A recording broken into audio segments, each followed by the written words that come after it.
Friends too.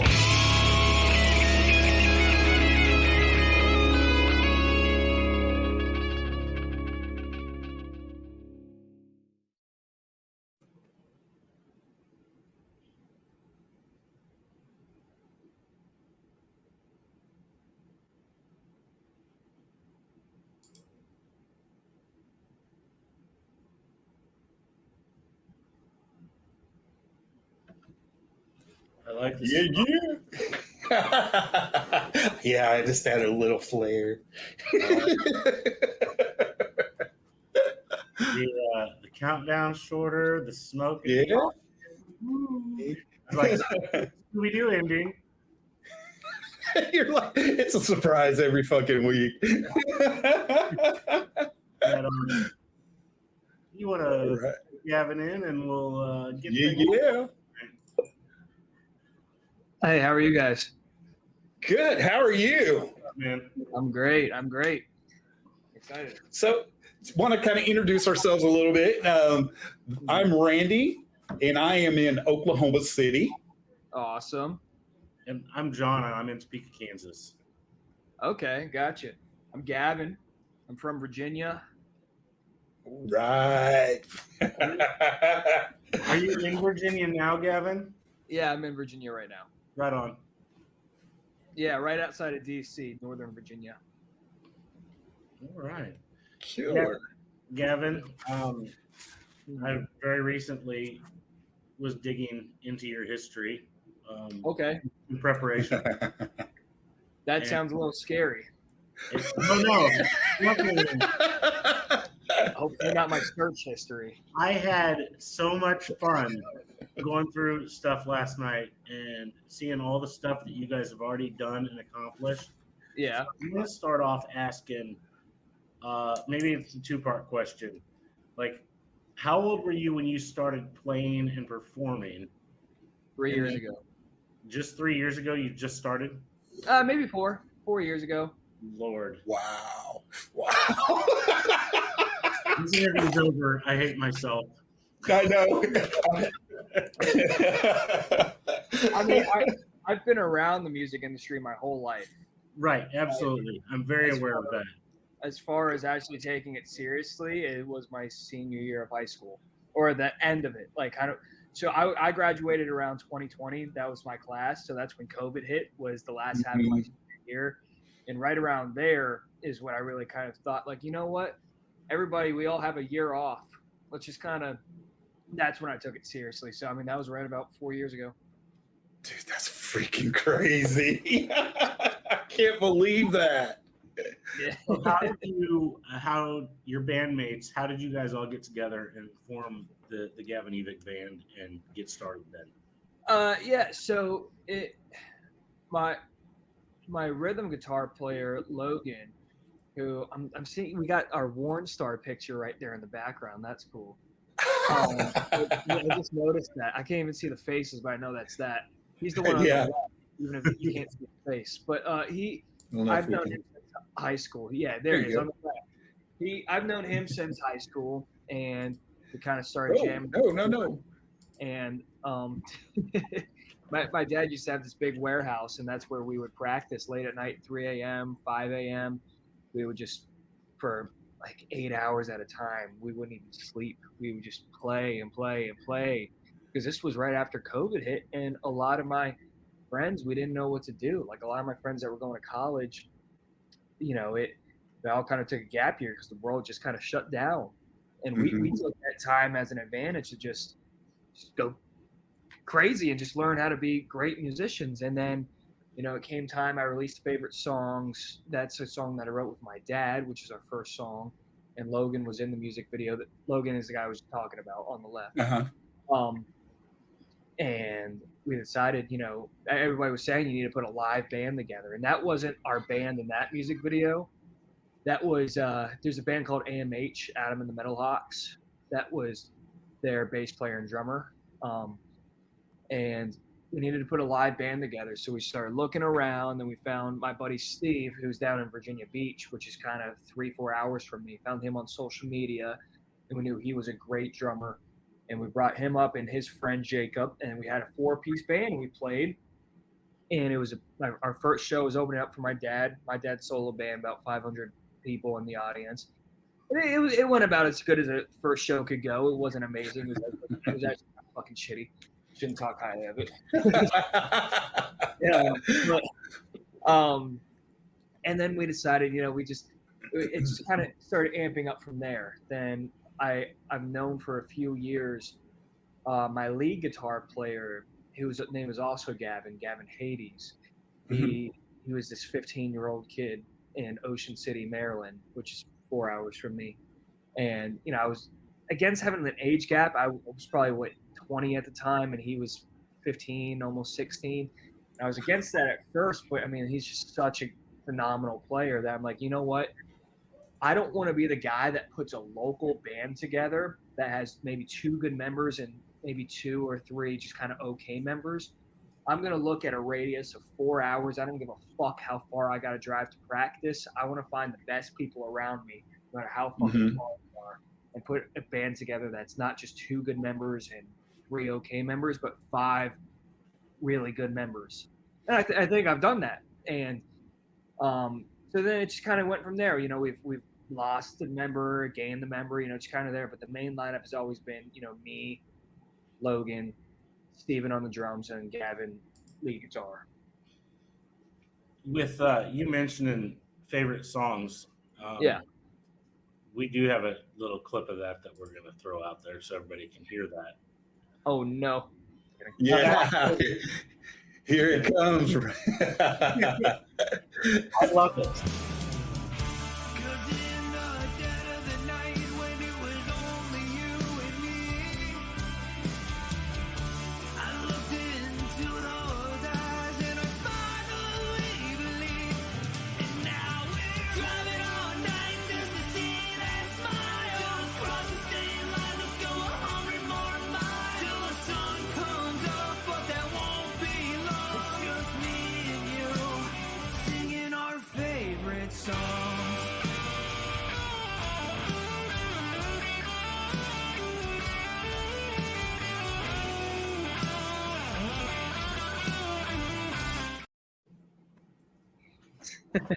That's the song I ever released. And it's funny, when I was recording that song is when I was learning how to sing too. So it's like that song took months to make, because I was becoming such a better singer while making it. Like my vocal lessons would be in the studio, and every time we would come back and I would re-sing it, and they were like, okay, this is good enough. And then I get better the next week, and it was just a new take every single time. And it was just, as much as, sometimes it's hard because I've become such a way better singer since I released that sometimes it's hard for me to listen. Like, oh, I wish I sang that differently. But memories of making that song, that song is where I learned how to sing and do those high notes. So with that, coming out of that, the question I want to ask you are, what are some of your actual favorite songs? What's funny is a lot of people tell me that favorite songs is their favorite song. And I say that defeats the whole fucking purpose. It's about singing your favorite songs with a girl in the middle of the night, driving around in a car or a truck. My favorite songs. Oh, fuck. That's hard because it changes. It really Right, changes. I get that. I really do. I mean, at the time of writing that song, it was probably like "I Remember You" or something like that by Skid Row. But it's like now it's. I honestly, I don't know if I can name my favorite song. It depends on what every month it changes. It just depends on what phase I'm in. Sometimes I'll go through like a metal phase. Sometimes it'll be like a little country phase or something like that. Dude, that's so real. You know what I'm saying? Like today, like dude, 3 days ago, I was at a fucking metal festival. I was at Zach Wild Berserkers Fest, whatever. You had all these metal bands. You had fucking Pantera fucking in your face. And then today, I was listening to some Brooks and Dunn. You know, I'm all over the place. I love it. I love it. The perfect thing that you said was 18 in life, because I was going to ask you who you envisioned yourself as when you started in your industry here. Because when I was a kid and I thought I wanted to play music, I always wanted to be Sebastian Bach in my head because I thought he was the coolest person in the world. So yeah, I mean, vocally, Sebastian is fucking amazing. Yeah. I don't know if I would want to be Sebastian because you don't have to say anything. We got you. I mean, frontman wise, I like the Steven Tyler and even bias Brett Michaels. I mean, those I strive to be more frontman and as a person more like them. Especially as a person, the farther away I could get from Sebastian Bach as a person. Yeah, he is a very good front man. He puts on a really good show. He does. But Yeah, I mean, I've never met the guy, but a lot of people I know don't like the guy. Yeah. I can see that. Oz, we still love you. If you ever want to come on the show, we're here for you. I know, and I'm fucking this up for you guys. It's all good. It's all good. So, who inspired you to get started back in 2020? I mean, what were you listening to, and what made you go, "This is the shit I want to do"? Skid Row, man. Yeah, I mean, like I said, I've been around it my whole life, and the story is, you know, I was really getting into the music more. Like, I've been around it, but it's not that I've always listened to it my whole life. And my junior and senior year, I was really kind of getting into it and just loving it. In my senior year, I discovered Skid Row, and I was loving Skid Row. And every single year in January, my dad does an annual show with his old solo band Evick, and in his set, he does Youth Gone Wild. And I was really getting into Youth Gone Wild. I was fucking loving it. I was like, "Dad, are you going to do it tonight?" He's like, "Oh, yeah, of course." And I was looking at his set list, and in the middle of the night, he skipped it, right? and he took a small break, and I ran up to him like, "Dude, you fucking skipped Youth Gone Wild. What the fuck?" And he walked back up on stage, and he just kind of grabbed me and brought me up on stage with him. And I was like, "Okay, Gavin, you know, is calling me out for skipping Youth Gone Wild, and here we are. We're about to do it." And I was the worst singer in the fucking world. And he said, "Okay, we're going to do Youth Gone Wild." And it was the most embarrassing thing on the fucking planet. And let me tell you, you know that, I mean, you guys know Youth Gone Wild, obviously, right? Oh, yeah. There's that part in the second verse was like, "Hey, man, some you ought to know, Park Avenue leads to Skid Row," you know? And I didn't know all the words to the verse, right? So, or the verses. So I wasn't really singing the verses. And I was just kind of, you know, pretending to sing. And then it came to that part, and I wasn't singing. My dad was singing the verse, and everybody dropped out. The band dropped out when that line came. And then all you could hear was the whole crowd scream, "Skid Row!" And that part fucking, like, it was a force of wind that just hit me in the fucking chest. And I was like, holy fuck. And we're all 500 of us in this room right now. And it doesn't matter what race, what gender, what political belief we have. Every single one of these people came together for rock and roll, and they all knew the word, and they just screamed, "Skid Row!" at that part. And that part really kind of made me want to, half of that was that part making me want to, you know, get into it. And that burst of adrenaline I got from that made me want to do it. And then the other half is how fucking terrible I was on stage. I need to learn how to sing. I need to learn how to sing to protect myself, so that never happens again. Yeah, that's kind of the spring. I was getting into the music. I wasn't really trying to take it professionally. It was around my senior year. It was like January of my senior year, right before COVID, when he did this. I'm like, well, that'd be really cool to do. And then COVID hit 2 months after, and I'm like, I got time to actually take this seriously. So that's how it kind of started.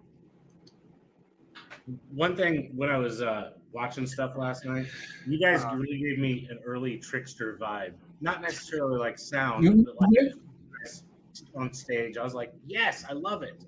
Yeah, you know it's funny. I'm gonna go see him tomorrow. I'm seeing the Trickster Boys tomorrow. Oh shit!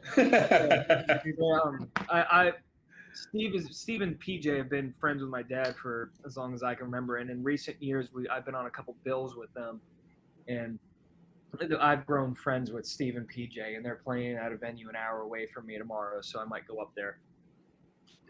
They're great. Yeah, I mean, you know what's funny is people say I look like PJ Farley. I do not agree.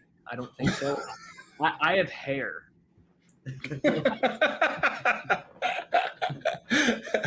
I'm joking. but yeah. I mean, Trickster. You know, any of those hair bands were definitely an influence. You know, I would say now, when I wrote favorite songs, it was all about the hair metal. And I was listening to a little bit of country, you know, around then, but it wasn't really a lot of modern rock. So it's like these past two songs were very, I don't want to say in your face hair metal, but you could kind of tell that, you know, they had the hair metal influences. But I've widened my horizons, you know, since then. And it's like every song will be consistent and still have my feel. But all these new songs that we're working on, you could tell that the inspiration is 80s rock, but I feel like that's where a lot of these 80s rock new bands fail, is that they'll just be straight up rip off hair metal, Pretty Boy Floyd. Yeah. Too in your face, terribly mixed, you know, Pretty Boy Floyd. And it's like our songs need to be modern. You know, you could tell the influences, just like, you know, this might be a terrible example, but Nickelback, you know, obviously. Mm-hmm. You actually look and, you know, and listen to, you know, interviews with them, they love the 80s hair metal shit. They love all of that, but that's not out.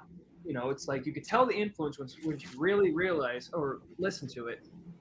You know, all those songs lyrically, all of them are hair metal songs. All of them talk about hot chicks, hanging out, partying, and all that. But, you know, they have a little bit of a 2000s sound, so you could tell. You know, especially with my music, I want to be able to everybody to tell what my influences are while still creating kind of a new modern rock sound. Very cool. That being said, who are you listening to now that's like on Octane or do you listen to Octane? Well, it's funny. I would say, you know, I always will can 100% throw on any of the 80s rock shit. You know, that is still my number one favorite. All that, the Warrants, your Skid Rows, your Bon Jovis, all that. But I'm really, see, this is where I might get some hate right here. I'm really enjoying some Nickelback lately. Dude, there's nothing wrong with Nickelback. Thank God. There is not. I even watched the documentary. It was a great documentary. It was. It's very good. God, I always got to speak carefully. Like, whenever you bring up Taylor Swift and Nickelback, it divides the room. Yeah. But Nickelback's great. Some Shine Down. You know, I'm making some Shine Down. I might go up to see Hailstorm this weekend. But like I said, all the 80s shit is still number one for me, but I'm really kind of getting into enjoying everything else. I was really so narrow-minded with it, but in the past year, I've really kind of widened. I'm still not a grunge guy. I won't listen to grunge, but I like kind of a little bit of post-grunge. Like, I like Bush. I don't know if you consider Bush grunge, but I like me some Bush. I don't know if you consider them into that era, to be honest. I know they were right after, I believe. You're right in that. They're right at the end of the mix. Yeah, I don't know if you call them post-grunge. I don't know what you would call them. I don't know. I was named after him. I was named after Gavin Rosdale. There you go. Like, why couldn't you name me after somebody cool like fucking Janie Wayne? I know it, right? Eddie Van Halen Evick. Why not name me that? I got you guys have opened for like everybody already, and I was going through and seeing all the different bands. I was gonna write down a couple key things, and then my list just grew and grew. And I was like, okay, who haven't you played with that you'd like to? Is a better question than what I was going to ask before the list. Nickelback. There you go. See, solid. I mean, it's like we open for all these cool '80s bands and stuff, but a lot of them are just kind of. I don't want to like insult them by saying nostalgia acts, but a lot of them are nostalgia acts versus, Nickelback. Yeah, they're 20-ish years old, but they still bring in a lot of new young fans, like a lot, and they're modern enough to, the job as an opening band is to do the best you can to take the headlining band's audience and make them enjoy you. I feel like, not a whole lot of. I'm not trying to attack. I don't know how old you guys are, your generation, but a lot of the people in that generation that listen to all the '80s rock stuff aren't really looking for new music. They don't really care. They're not gonna go like, oh hey, that band was cool. Let me go listen to them on Apple Music. Some do, maybe a good like 20%. A lot of them are just going to see their headliner. Nickelback is still modern enough that a lot of fans, if they saw a cool band, I feel like they would follow them. Because they live in that social media age too. I feel like a lot of these older bands, like your Poisons, your Bon Jovis, and Skid Rows, don't necessarily need social media. Versus a lot of the bands that are on tour with Nickelback are still very, social media and young people fans. If that makes sense, I feel like what I'm saying is I feel like I would benefit more from opening for a band like Nickelback or even a newer one like Hailstorm or Shinedown. Is what I'm saying. Right on. Totally makes sense. I do want to make note that I did see that you were on a bill at one point with the Ratchet Dolls. Yes, and they couldn't make it. So I was going to say those are friends of mine, so I was just going to say I thought that was pretty cool that you played with them, but apparently you didn't. It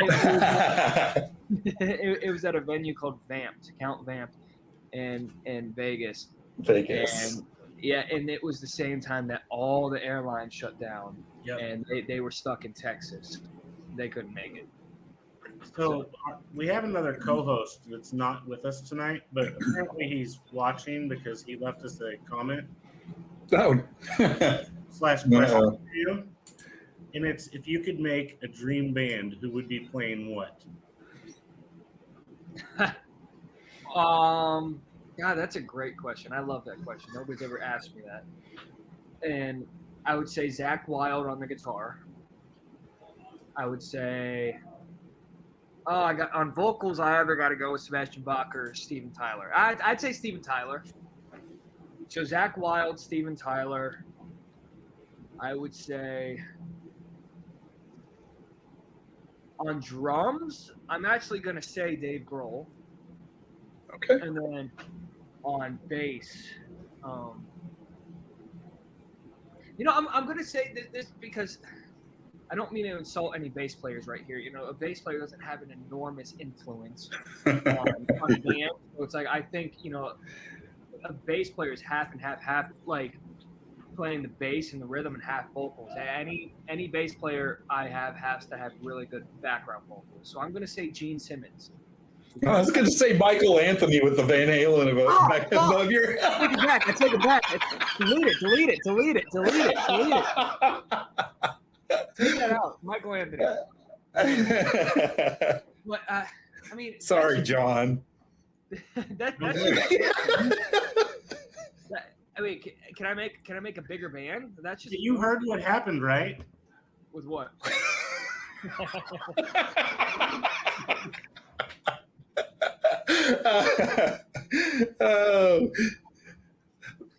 Yeah, let's do two guitar players and okay. Who's playing tambourine? What's that? Richie Oh, hell yeah.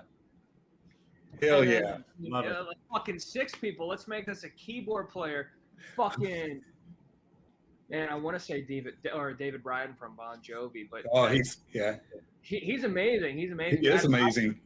I would probably have to go with like an unknown kind of Nashville keyboard player because it's a completely different world, man. I don't know if you guys like just kind of keep up with like just the Nashville shit and what's going on with like country bands. I mean, it's like a rock and roll keyboard player sticks with his 5 tones, you know, like the synth, the heavy synth, the light synth, this string, Yeah. that, you know, like these Nashville musicians, man, these Nashville keyboard players, like they have like 100 different presets and they just fucking everything just fills the sound. So I'd probably go with an obscure keyboard player. But other than that, fucking, I got the best band ever. You got Steven Tyler, you got Michael Anthony, Zach Wilde, Dave Grohl, and Richie Sambora.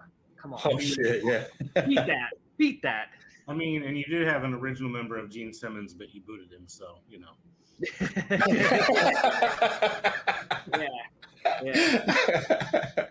Yeah. I think that's a great lineup, though. Hell yeah. I would like to see Richie Sambora and Zach Wilde on stage together and just see what that would. How would this be? You know, who's playing the solos in that, dude? I don't think Richie has got the ego for that. Or I don't think he. I think he would step back. He would just like just you. Yeah. Zach's my favorite of all time, man. I argue with everybody. He's wicked. He's wicked. My dad's like, "Fuck you, Eddie Van Halen," or like, this friend's like, "Oh, fuck you, Randy Rhoads." Listen. I'm not arguing who is the best guitar player of all time. I'm arguing who my favorite is. Yeah. My favorite is Zach Wilde. My favorite guitar work out of any album ever is "No More Tears." The album. Yes. Not just the song, but the album. Yes. And it's like, I'm not saying that's my favorite album of all time. Just as far as guitar work goes, at the producing of that album, just everything, fucking great. I could go on for an hour talking about Zach Wilde.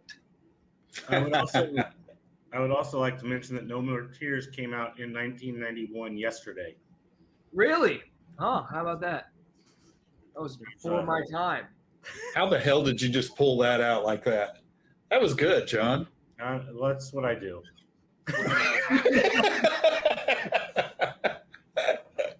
Oh my goodness. That sucks. I had a question in my head, and I got to look back at my notes and see what I did, because that totally threw my whole thing. Okay, you played the whiskey. Yes. Mm-hmm. Like, how was that feeling for you to play that stage? Strange. Anybody that's ever played the whiskey knows that, you know, I didn't realize, like, you know, we're friends with Faster Pussycat, so we got, you know, put on. I thought we were direct support to Faster, but then I didn't realize that the whiskey puts on 9 bands at their shows. Every show they have 9 openers, and because we've never played there before, they put us a little earlier on the set, not first, but you know, like second or third. Mm-hmm.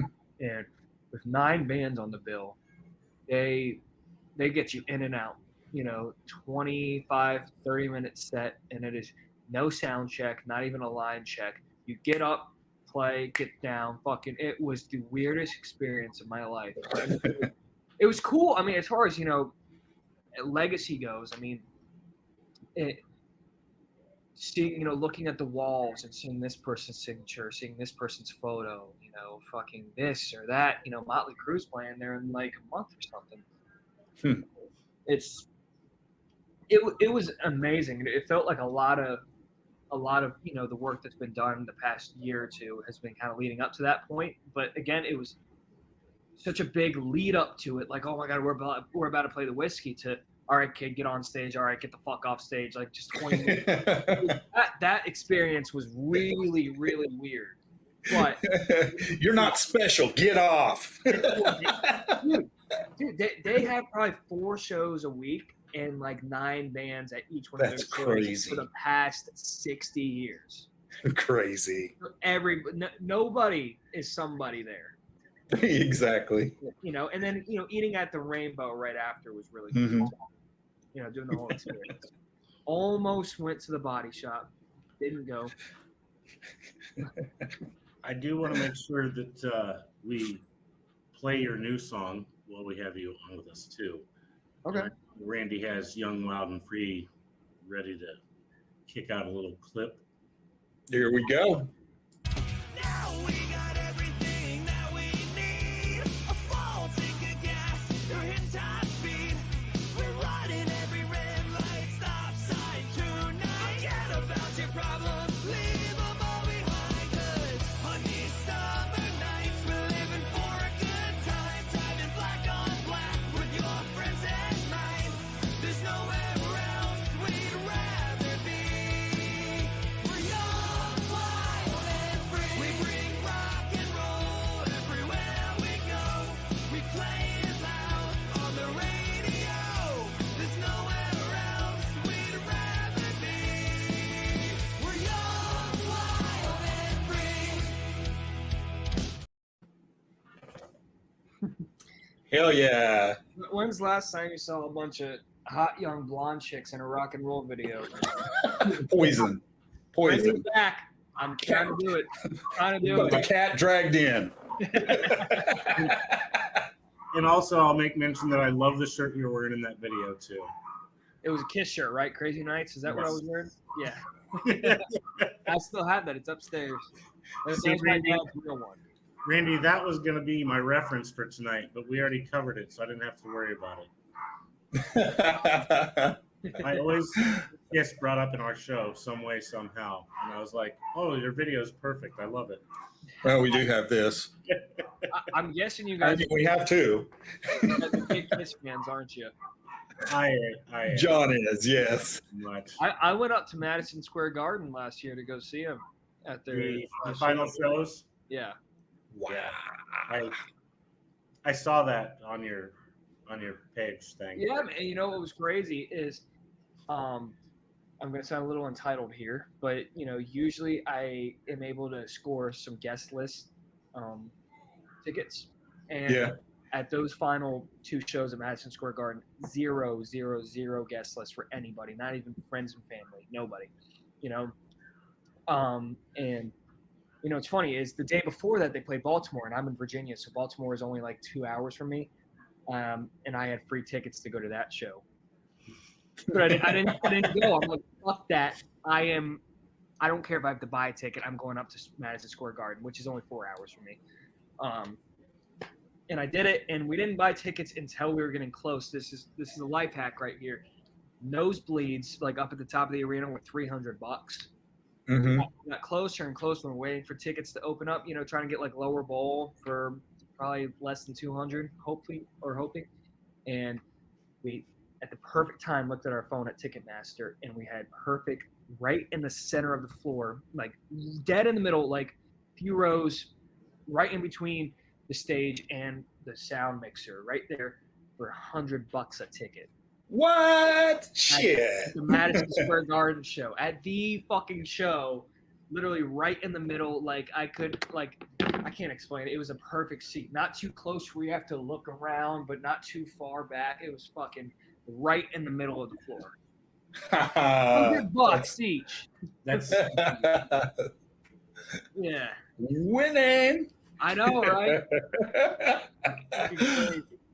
one of the most important things that we can do for you while we have you on is you put out, tell us where is the best place to find all things for your band and your music. Yeah, I mean, kind of just me on social media. I got my, page, just Gavin Evick, which has, more, stuff going on that. Then we have the band page, which is, Gavin Evick Band and all that. And Instagram, Facebook, I post more on Facebook than I do on Instagram, just, updates and stuff. I kind of save Instagram as like cool posts, and my stories I'll do updates, but like Facebook, I'll have like updates on shows. Yeah, just kind of on socials. And we have a merch store, which I see right at the bottom, right down there. Yeah, I kind of want to show that off here real quick. So just a second here. All right. There we go. Oh, I didn't even know that candle was still up there. The candle was not available. Yeah, Really cool. just a simple little merch store. Yeah, So check it out down there on the bottom there. Go check out the merch. Get yourself a shirt. Yeah, I've had this shirt that I custom made about 2-3 years ago that I wear to a lot of shows. That everybody's like, it's the best shirt I've ever fucking seen, and I'm about to put it in my merch store. It's a silhouette of a naked lady lying down, and it says Cougar Candy because that's me. It's my nickname. I got that idea. I got that idea when I'd go to these shows and all the fucking milfs and all these. Yeah. All, used to Look at his hair. Oh, Oh. my dad thinks it's the dumbest idea in the fucking world. To put. He's like, why would any adult dude want to wear a shirt that says Cougar Candy and it has your name on it? Why would they want to wear that saying that some other dude gets fucking old pussy? I mean, make my cool shirt. Everybody likes it. It's fair. Yeah. Speaking of your dad, and I know you've played a couple party draws with them. How is it now, as opposed to like when he pulled you up on stage? Now you kind of sort of share the stage. Yeah. So I haven't played. I've played with Brett, but I haven't played a party draw with him. Okay. Well, it depends. He does this thing called the Fall Party Gras, but the real Party Gras is the Live Nation tour. But shows that are not in the summer, they're like, oh, Fall Party Gras or something like that. But in fact, I have one coming up in a month. It's that same venue I played, the Ion Arena. It's a new arena in Northern Virginia that's really, really cool. It's cool. It's kind of a full circle thing, especially for my dad. Not growing up, but I mean, that when I was talking about that story with you, that was at like a small club, bar-ish stage with a few hundred people there. And then I was singing Youth Gone Wild. And then the very last song I did at that arena last year with Brett was Youth Gone Wild. And my dad was there. And it was a full circle thing. Really cool. I started, my career with Youth Gone Wild, and I ended that set on the biggest show I'd ever done with Youth Gone Wild. So it's different, and a lot of things have changed, but at the end of the day, it's the same because it's just a love for that song and a love for music. So not a whole lot has changed. If that answers the question. I don't know if that directly answered, but yeah, that just gave me goosebumps. I loved it. Like for real, like it just that seems like such a heartfelt thing, just the way that you told the story. And yeah, I feel like that might have been the biggest show you've ever played to this point, but I don't feel like that's the end all be all of biggest shows that you're gonna play. No. I mean, in fact, I'm doing the exact same show in 3 weeks. So, and I will say that we've been doing lots of one-offs and stuff like that. Just no tours or anything. Booking like route dates if we have a real date around it. But I think that this upcoming summer we're trying really hard to kind of get on an opening slot for a tour, and that's what we're going to do. I don't think Brett's not touring next year, so that's not going to happen. We'll see what happens in 2 years if I could get on that Poison tour. That's in 2026. But we'll see. I know we're trying to do some shows with Wolfgang Van Halen and Dirty Honey. Oh, cool. That'll be cool. Yeah. I don't know if I'm supposed to say this or not, but when you play with those bands, because they're newer bands, when you want to open for them, they want a certain amount of followers. So it gets a little difficult. They want like 50,000 or something like that. Right on. Makes sense. We're learning things too. I didn't know those things. I hate it. No, I didn't. I'm such an anti-social media guy. I hate it. If I could, play music for the rest of my life and just fly home and fucking live in a log cabin and somewhere by a lake, that would be me. And all I need is my fucking smoker, a fucking grill. Like I'm into fucking all that shit. I could entertain myself. Randy, I will tell you that I've made it through my list of all my notes that I took. Not bad. Not bad, John. You know that I finally got through it all. I was double. problem I have. I usually just give long answers, and people are like, okay, well, we have 5 more questions, and we have 2 more minutes left. I'm glad you got your questions. No, That's all right. That's okay, man. Our job way easier to do this because sometimes we get somebody on that will ask them a question. They're like, "Yeah, yellow." Yeah, well, Yeah, yeah. man. Not that I was ever awkward, but I'm definitely way more talkative than I am now because I've learned that kind of, not that I'm big or famous or anything, but definitely in the public eye. I talk to a lot of people that don't know how to drive a conversation, and I need to drive it. Sometimes I'll do interviews where they'll ask really, really simple questions, but I need to fill out an hour-long time slot, and I'll bounce it back to them, and it's like, Oh, that's terrible. That is terrible. It's like I basically have to become the interviewer. I've learned in the past 2 years how to, the communication skills I've gained from this job are more than any other skill that I've learned from this job. It's learning how to communicate more and just talking my ass off. That happened to us once where they became the interviewer because D. Snyder took over our interview. D. Snyder. Yeah, absolutely. I saw him last week. What a guy. Yeah, he's a mess, dude. Crazy motherfucker. So there's a side note that is kind of related to the world that you live in. Ricky Rocket has a new project coming out called the Rocket Mafia. Any insight? Have you heard anything? Skip. All right, just checking. Had to try. Isn't it with Brandon Gibbs and whoever? I'm sure they're buddies. So yeah, that makes sense. I don't know if you've been keeping up, in that world the past 2 weeks. My dad's been under a lot of fucking heat for all that shit, so I don't know how much I could open my mouth about. And yeah, we don't want you to. No. Well, I'll say this. What sucks, and I really got to be careful here, really careful, but I think I want to say it, is not a whole lot of people really kind of see all the behind the scenes. Everybody's like, oh, Bret Michaels band versus Poison. You either have to love or hate, one or the other. Mm-hmm. And, my dad and Cece are great friends. They're not against each other. Him and Bobby get along. I don't think Ricky likes the whole idea of the Bret Michaels band, but I'll say this: at M3 Rock Festival, Pretty Boy Floyd was playing, and they were at the very beginning of the festival, and Bret was headlining.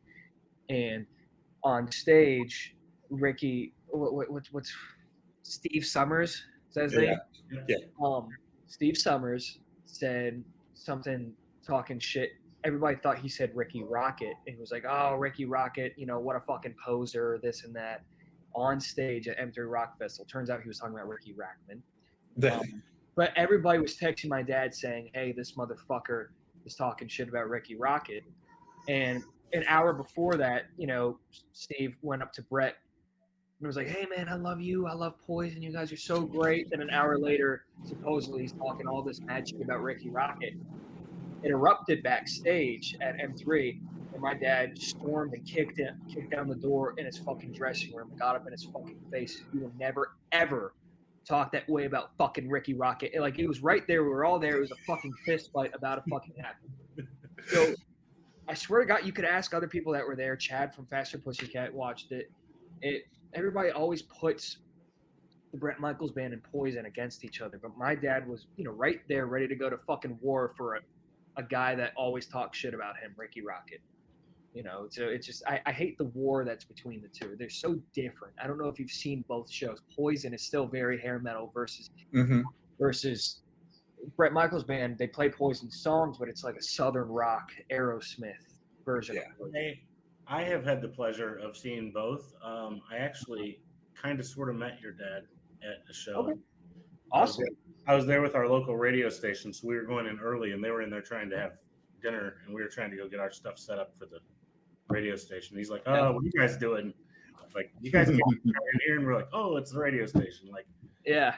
I kind of sort of met him briefly. Right. Maybe not the best circumstances because he thought we were just barging in. Oh, really? I mean, But he was super cool with us and very chill once we explained, we're just a radio station setting stuff up. That's all. but did you guys enjoy the show though? A lot of people can't get past it. Like, oh, it's you guys are playing Poison songs and it has to sound exactly like Poison.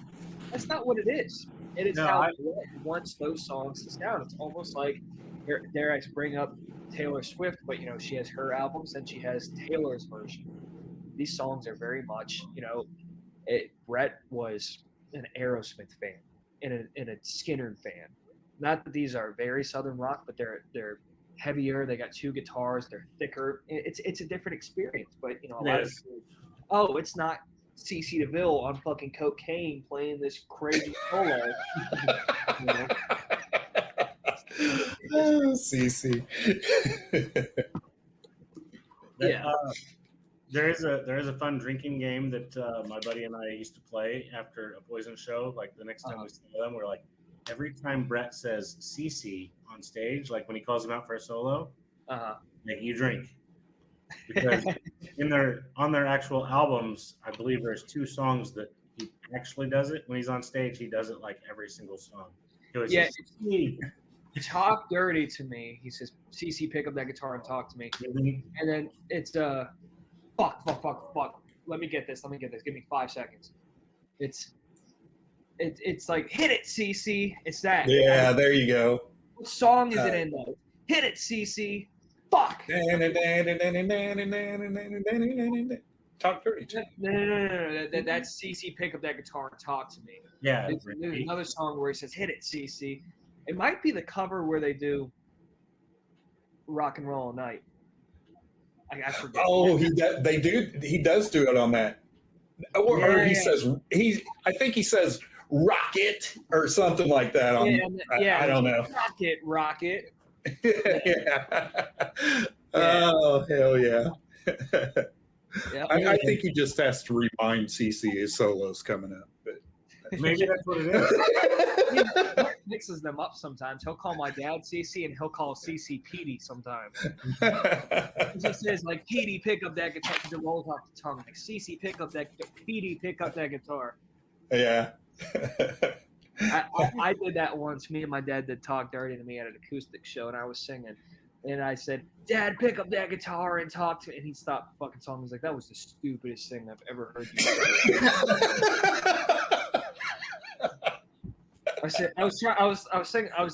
It came to my head. I'm like, okay, this might be cool. Dad, pick up that guitar and talk. And everybody just stared at me. It was like the dumbest thing. It was the most embarrassing. That's funny. Movies on stories. Yeah. Mm-hmm. He made it all the way through. We didn't even talk about Zebra or Night Ranger or Zebra. Yeah. Tell me what you want. We could talk about Zebra. So you just did 2 shows with Zebra, correct? Yes. Okay, yeah. One in Leesburg, Virginia, and Irwin, Pennsylvania. How did that go? Well, Leesburg, Virginia was at a venue called the Tally Ho Theater, and I've played there several times. And now that my band is growing, we actually had our first ever headline show at this venue, and I've seen Wasp there, Firehouse. I've seen big bands there. It holds about 700 people, and we were like, you know what, we got enough of a following to headline the Tally Ho, so we did it. In August 9th, we headlined the Tally Ho. It was fucking amazing. Hell yeah. We brought in like big ramps, like Poison style on the stage. Nobody's ever done that at the Tally Ho. And we got there, and just the local sound guys and crew, they're just like, they had a drum riser set up there, and we're like, hey, can you tear this down? Can you tear down your drum riser? And can we bring in one? Like, they're all, respectfully, I love them, just old curmudgeons, just like they're just tired. But we brought in fucking extra lights, big stage risers, ramps, fucking CO2 cannons, everything. it's kind of club level stage. And I even animated a bunch of video wall backgrounds because they have video walls there.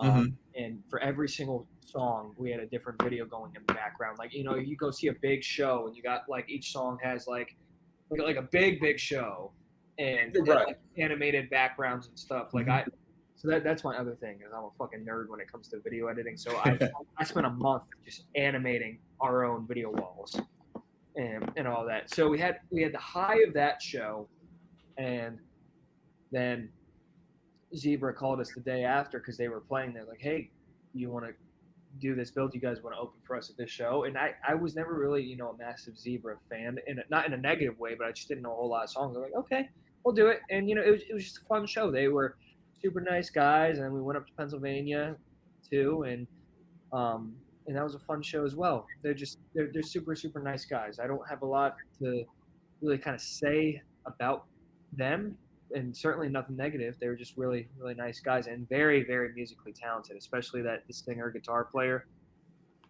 He's fucking great.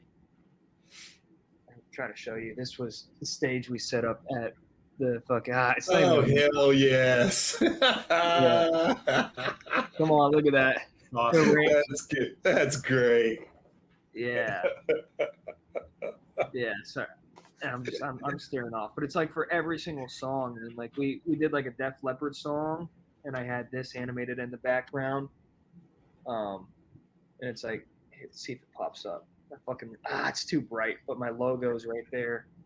Give me 1 sec, I'll show you. We did a Metallica song off of Ride the Lightning. We did For Whom the Bell Tolls, and I animated the fuck out of this. Oh shit! Yeah. Look at that.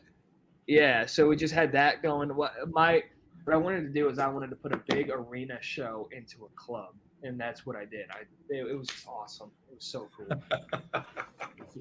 So with when you do those type of shows and you do some covers into your set, you have a favorite song?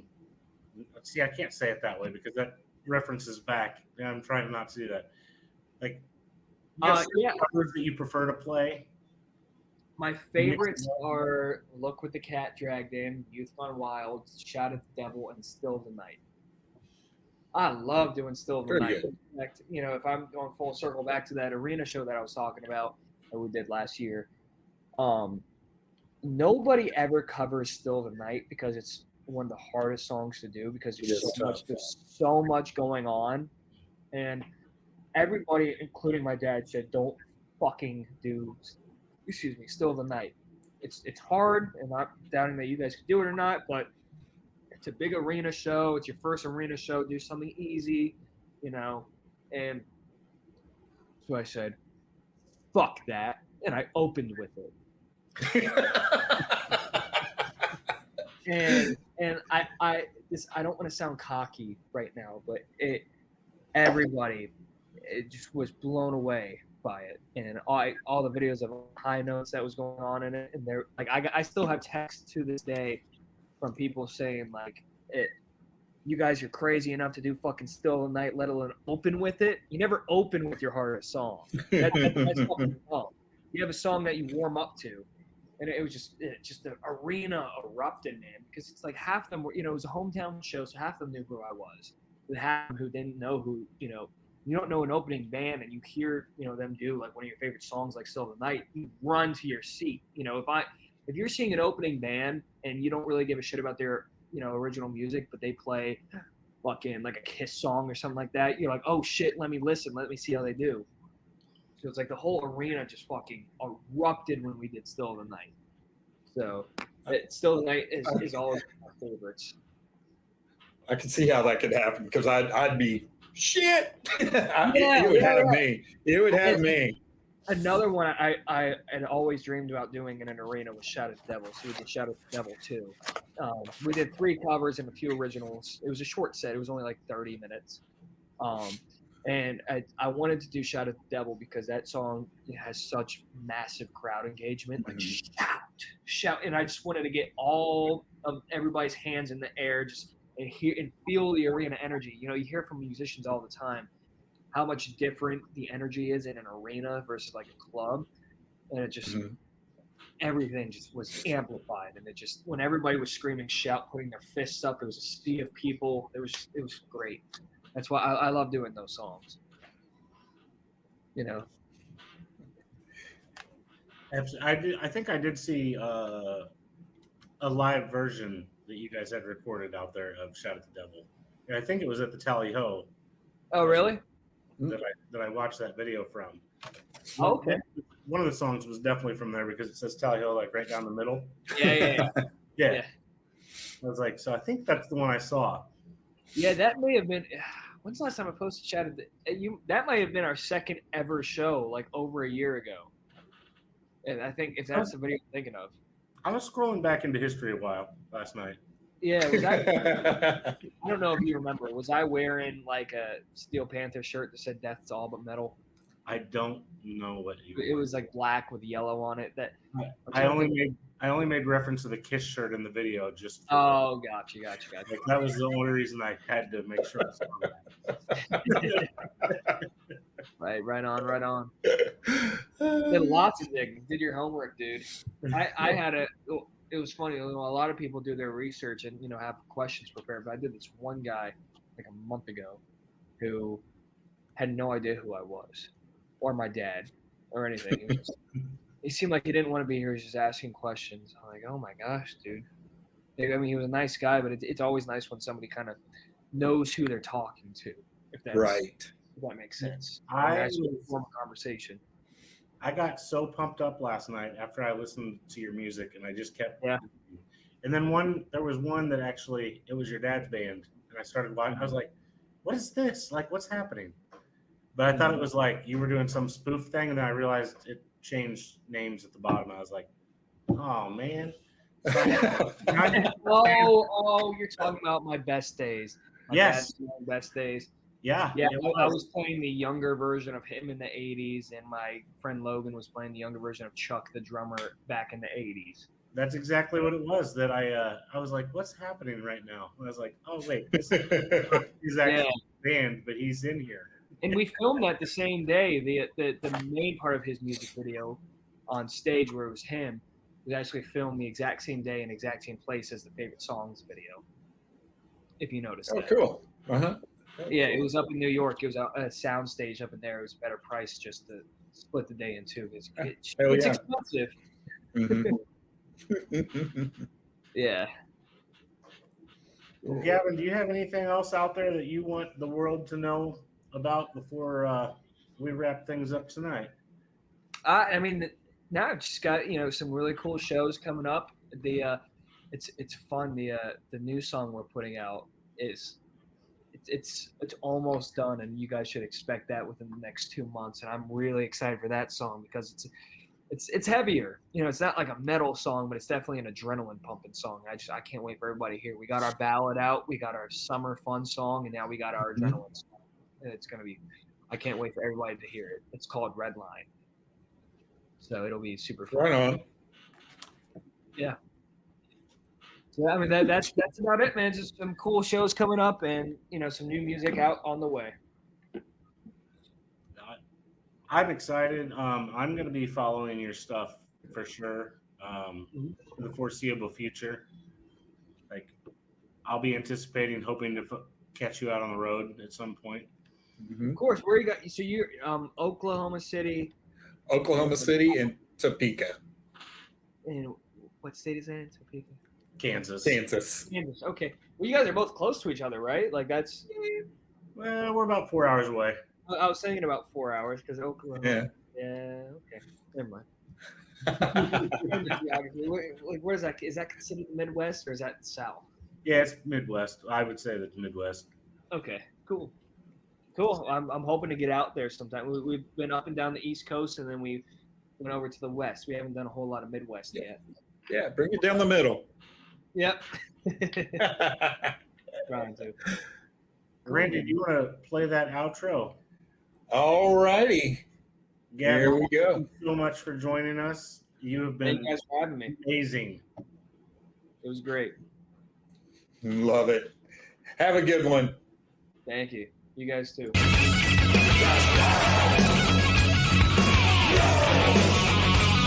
Just Ugly Friends 2.